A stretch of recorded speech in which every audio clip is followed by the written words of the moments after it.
Accompagné de son avocat, un adolescent sort du commissariat de Nanterre ce matin sous les applaudissements d'une petite centaine d'autres lycéens et parents d'élèves venus en soutien.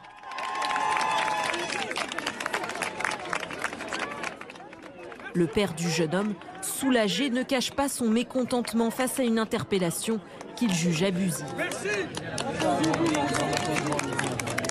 Et on ne lâche pas le lycée. Le lycée, on ne la lâche pas. On porte plainte contre le lycée, contre le proviseur. C'est à cause d'elle que nos enfants se sont retrouvés au commissariat en garde à vue prolongée. Mineur, son fils faisait partie des 14 jeunes interpellés par les forces de l'ordre. Hier matin, un blocage organisé devant le lycée Joliot-Curie à Nanterre dégénère. Sur ces images, on voit les jets de gaz lacrymogène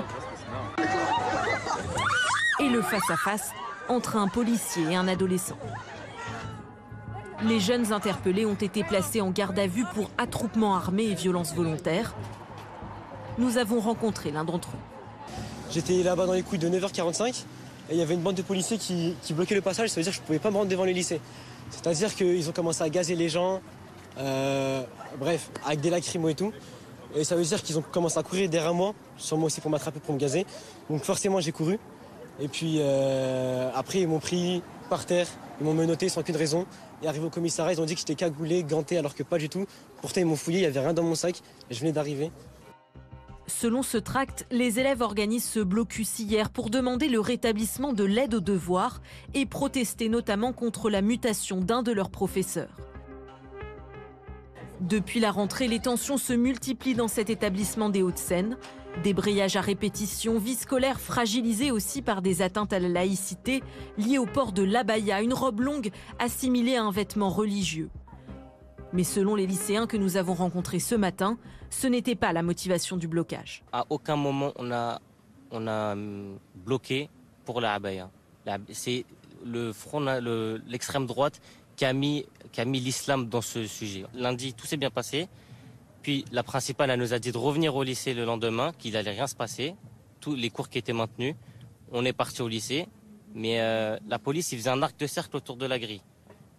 Et il filtrait en gros ceux qui voulaient rentrer, ceux qui ne voulaient pas rentrer. Donc après, ça a commencé à se tasser. Quand le monde est venu, ça a commencé à se tasser.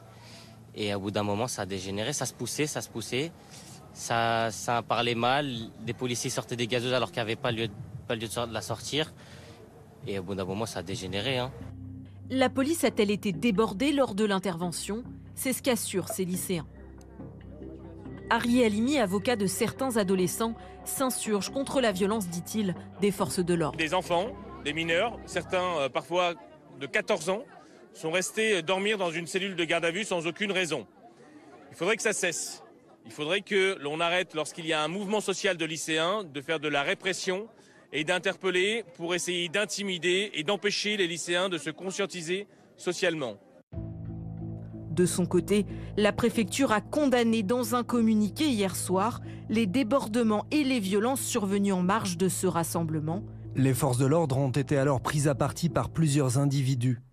Elles ont été les cibles à la fois de jets de projectiles et de tirs de mortier. 2 policiers ont été blessés. 14 personnes ont été interpellées et mises à disposition de la justice.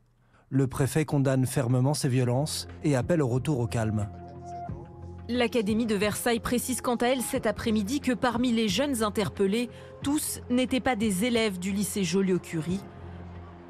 Ils promettent par ailleurs de répondre aux inquiétudes des lycéens avec le maintien du dispositif d'aide aux devoirs notamment. Contactée, la direction de l'établissement n'a pas souhaité s'exprimer.